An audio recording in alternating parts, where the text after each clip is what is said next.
बिस्मिल्लाहिर्रहमानिर्रहीम। अस्सलामु अलैकुम वरहमतुल्लाहि वबरकातुहू। महबूब अमालनामा।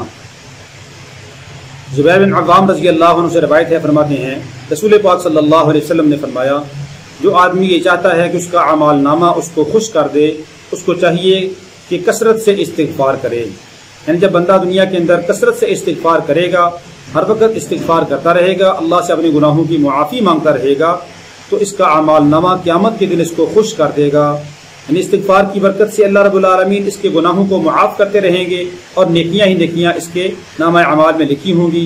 तो ज़ाहिर है जब आदमी नामा अमाल देखेगा तो ये क़यामत के दिन खुश हो जाएगा और जन्नत के अंदर आसानी से दाखिल हो सकेगा।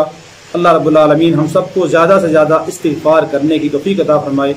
रोज़ाना कम अज़ कम 100 बार सुबह 100 बार शाम तो लाजमी हम इस्तिग़फ़ार करें। अस्तग़फ़िरुल्लाह रब्बी मिन कुल्लि ज़ंबिन व अतूबु इलैहि, या अल्लाहुम्मा अग़फ़िरली, या अस्तग़फ़िरुल्लाह। इस तरह की बहुत सारी कलिमात हैं, हमें इसका एहतिमाम करना चाहिए। अस्सलामु अलैकुम व रहमतुल्लाहि व बरकातुहू।